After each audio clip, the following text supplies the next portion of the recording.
retiro de las AFPs, porque esto se hipoteca el futuro, ¿no?, de los pensionistas. Sin embargo, ahora dijo que la ley ni siquiera va a ser observada. O sea, no solo ya el gobierno se resigna, ya pues podrían haberla observado y ya resignarse luego a la aprobación por insistencia, pero ni siquiera la van a observar. Vamos a conversar esto con un economista que es docente en la Universidad del Pacífico. Gracias por acompañarnos, economista Melvin Escudero. Muchas gracias por la invitación y encantado de estar contigo, Fernando. Ahora pues el ministro José Arista dijo eso, ¿no?, que no van a observar siquiera la ley, pero todo su lenguaje corporal cuando anunciaba esto decía que él sí la observaría.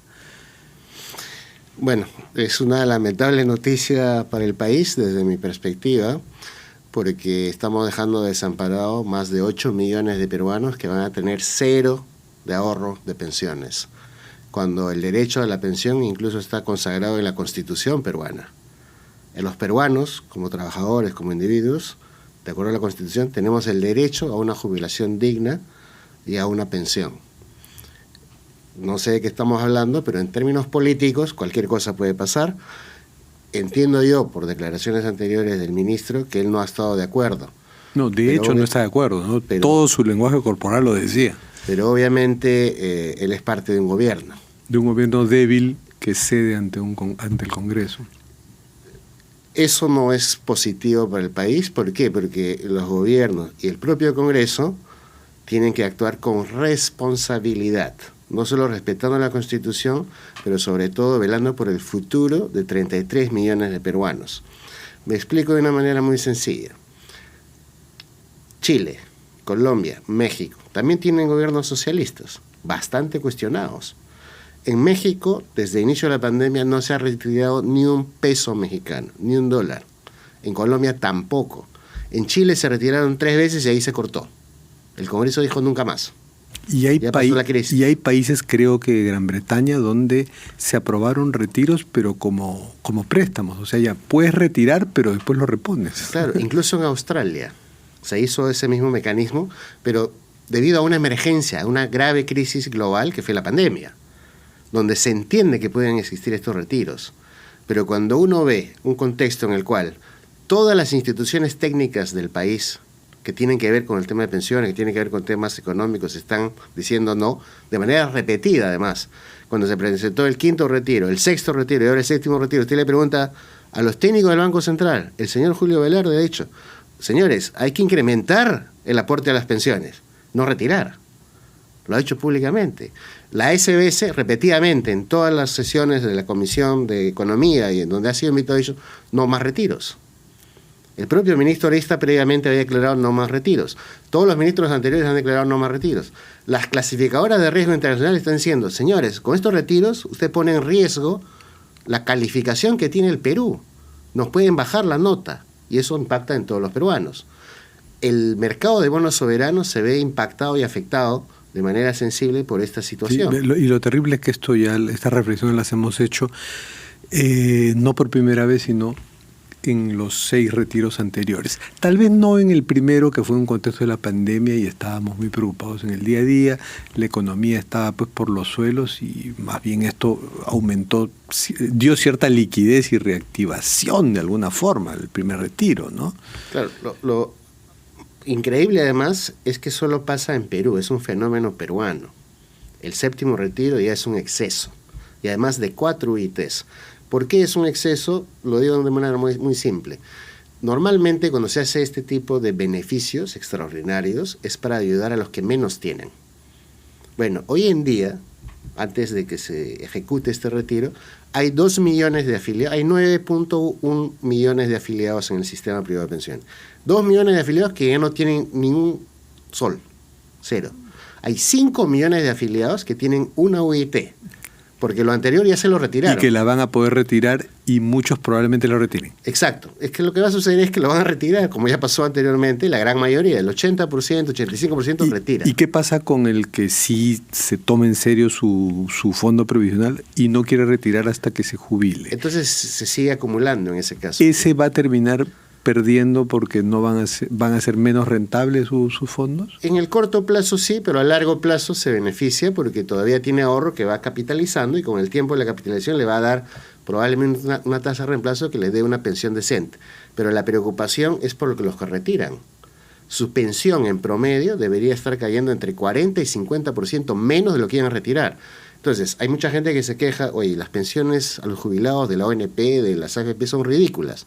Bueno, con esto estamos condenando 8 millones de peruanos a tener pensiones ridículas. Y estamos condenando a sus familiares y al Estado a ayudarlos de alguna forma. Es que al final eso es lo que va a pasar, porque sí, qué terrible millones de personas en realidad van a tener que ser financiadas por... El cortoplacismo de la política se impuso en la economía.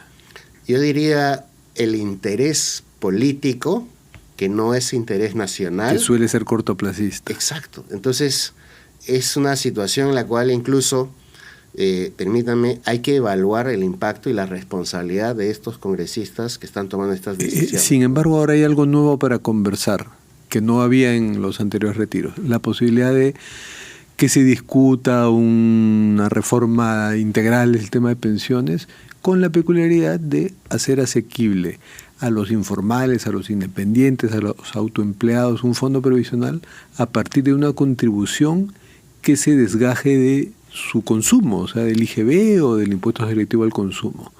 ¿Cómo ve esa posibilidad? ¿Muy compleja, muy difícil? No, es necesaria de todas maneras hacer una reforma integral en el Perú. Lo primero que debe hacer esa reforma es no más retiros. Empecemos por ese punto. Además, este retiro es asimétrico. ¿A quién beneficia? A los trabajadores formales que más ganan. Porque los que ganan poco, esos 5 millones que tienen menos de un UIT, lo van a retirar, pero tienen menos de un UIT. ¿Quién va a retirar 4 UITs? Los que más tienen. Entonces, habría que preguntar a los congresistas, señor congresista, ¿usted se está beneficiando a sí mismo? Porque los congresistas ganan bien. Van a retirar 4 UITs. ¿O está beneficiando a los más ricos que viven en los distritos más exclusivos de Lima, de las provincias? ¿O está tratando de beneficiar a los millones de peruanos que ganan poco? Bueno, la respuesta en este caso concreto es que va a beneficiar a los más ricos. Entonces, no entiendo a los congresistas.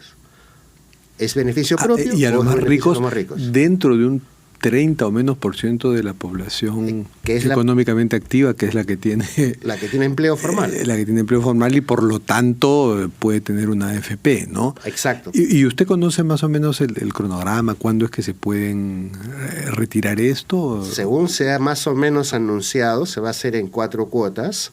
Esto depende obviamente de todo un proceso administrativo que la SBS tiene que regular, pero todo indica que la primera cuota podría ser en junio, luego en julio, agosto y septiembre, en 4 armadas, ¿no? Esto implicaría que el fondo de pensiones del país, privado, de 125.000 millones de soles, podría reducirse a 90.000 millones. Cuando empezaron los retiros estaba en 170.000 millones. Entonces estamos perdiendo prácticamente la mitad de todo el ahorro de 30 años. Ya, pero y volvamos a esta posibilidad de que los informales accedan a un fondo previsional. Allí pues la SUNAT tendría un papel clave, pero es complejo. La idea suena atractiva porque ya el fondo previsional no estaría atado a la formalidad, que lo condena a ser para una reducida parte de la población. ¿Cómo podría ponerse en operación un sistema así? Ya existe en otros países. Ya existe, por eso que no hay que inventar la rueda. Tampoco esto es para tratar de viajar a Marte y ver qué nave nos lleva en 30 días. Esto es más simple de lo que uno cree. Es importante la reforma que involucre a todo el sistema. Lamentablemente, en nuestro país la informalidad es muy alta. Más del 70%. 70%, es altísima. Entonces tiene que haber modelos que están muy vinculados a contribución universal, pero también a subsidios del Estado, porque es demasiado alta, o a matching contribution, que quiere decir, usted pone algo y el Estado pone la diferencia. Ese que pone algo puede venir de algunos mecanismos de consumo, pero hay que tener cuidado ahí, ¿no? Muchos están hablando del IGB, por ejemplo. Eso es bien complejo, no es tan fácil de administrar y normalmente no necesariamente está asociado al consumo de cada persona. Entonces, no es lo más recomendable, porque si fuera así, cuando salió la idea hace más de 10 años, ahorita tendríamos 3 países financiando sus pensiones con IGB. Al final el IGB es un impuesto y al final quien financia es el Estado, a través del IGB, a través del Ministerio de Economía de cada país. Entonces, lo que hay que hacer es establecer pilares. Ya existen 3 pilares claros. Lo que es el ahorro voluntario, lo que es el subsidio de 100%, porque el Estado tiene que pagarle a gente que no tiene absolutamente nada y no puede estar 100% digamos, desamparada. Y que eso existe, pues que es pensión 65, lo del MIDES, ¿no? Y hay un pilar que es un pilar donde hay contribución, pero también el Estado tiene pensión mínima. Esa es la matching contribution. Exacto, pero también es un pilar intermedio que el Estado mismo administra. Pero en países como en México, por ejemplo, donde el sistema está funcionando bastante bien, existe una AFP estatal.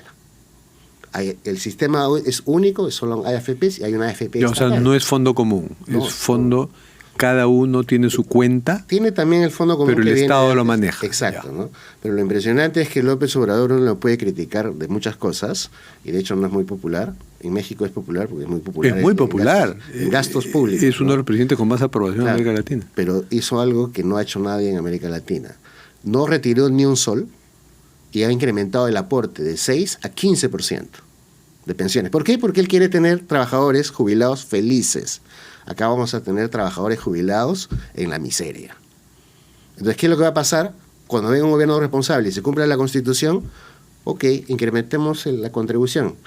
Porque no hay otra manera de poder generar esto a no ser que incrementemos también el gasto público y subsidios. Esa vía de una suerte de AFP estatal es la que usted ve más factible que hacerlo vía del consumo, pero podría ser complementario, ¿no? Sí, claro. Por eso saber que uno ahorra para tu futuro futuro a través de tu consumo. También se puede hacer, no es el mecanismo simple de implementar, o sea, SUNAT tendría que hacer modificaciones, habría que evaluarlo. Habría que preguntarse también por qué en otros países no se ha implementado todavía este mecanismo. La innovación siempre es posible. No obstante, es importante acá no tratar de inventar las ruedas, y ya sabemos que en el resto del mundo los sistemas de pensiones funcionan. Mucha gente en el Congreso ha dicho, entonces, ¿para qué tenemos AFP? Eso no sirve. Falso. No existe un país serio, desarrollado y responsable que no tenga un sistema de pensiones. Por eso la Constitución de cada país le garantiza a sus ciudadanos, a sus trabajadores, la posibilidad de tener un seguro en la vejez. Eso es calidad de vida vía una pensión, pero alguien tiene que pagar la pensión. Ahorro propio más contribuciones del Estado que van a subsidiar a los que menos tienen. Repito, esta medida es asimétrica, favorece a los que más tienen. Deja desamparados a 8 millones de peruanos que no van a tener pensión futura. Y que seguramente esos 8 millones tampoco van a valorar. ¿Usted conoce la propuesta de Fuerza Popular y la propuesta del Ministerio de Economía? En detalle, no, pero sí conozco el punto. Ambos tienen cosas valiosas. Ya, pero ambas están apuntando, tengo entendido, a lo de la contribución a través del consumo, pero no a esa suerte de AFP estatal que usted menciona. No, tampoco están, por ejemplo, planteando algo que sí funciona en México y en Colombia, es que el aporte para la pensión viene de un porcentaje del Estado, de un porcentaje del trabajador y un porcentaje de la empresa. Es decir, no es 100% ese aporte del trabajador. Entonces, en el Perú, el aporte se va a tener que incrementar, porque con el mismo aporte actual, con 8 millones de desamparados, eso no van a llegar a tener ni siquiera la mitad de la pensión que podrían tener. Claro, y las pensiones son muy bajas. Exactamente. Los aportes que hace el trabajador son... ¿Cómo va a aumentar? Probablemente lo más probable es que a futuro, en esta reforma o en las siguientes, se permita incluyendo que la empresa también aporte por el trabajador. Algo así como el aporte a salud, por ejemplo. Y todo esto, última pregunta, ¿va a afectar a la ONP, al sistema estatal, el fondo que ese sí hasta ahora no se ha retirado nada, aunque también han surgido propuestas para retirar fondos de la ONP, ¿no? No, pero la ONP todos sabemos que está quebrada hace rato. Y la única manera de sustentar a la ONP, que además tiene cada día menos contribuyentes, es el dinero del Estado directo. O sea, el dinero está inyectando todos los meses, todos los años, millones de dólares a la ONP con el objeto de que pague las pensiones. Entonces, al final lo que vamos a tener, después de todas estas medidas, es que ese porcentaje de financiamiento de pensiones va a seguir aumentando de manera significativa. Lamentablemente, como sabemos, esas pensiones son chiquititas y nadie está contento con esas pensiones. Entonces, yo vuelvo a hacer un llamado... Sí, la mayor es de 800 soles, imagínese. Claro, yo vuelvo a hacer un llamado al gobierno que en estos casos tiene que pensar con una lógica de responsabilidad con millones de peruanos que no tienen cultura financiera y que no saben lo que está pasando, cuando por política, por constitución, hay que proteger a los trabajadores y garantizarles una vejez digna, una vejez con calidad de vida, y no tomar este tipo de medidas de cortoplacistas, pero muy políticas. Sí, pues, se está buscando votos. Y cuando hay algo que observar, que lo observen. Exacto, porque eso es lo correcto. La democracia funciona porque hay que trabajar no solo para la población y sus intereses, sino sobre todo con responsabilidad y siendo coherentes con los mandatos constitucionales. Revisen la Constitución y ahí dice claramente, el trabajador tiene derechos. Uno de sus derechos es el derecho a la jubilación digna. Bueno, muchas gracias, economista Melvin Escudero. Encantado.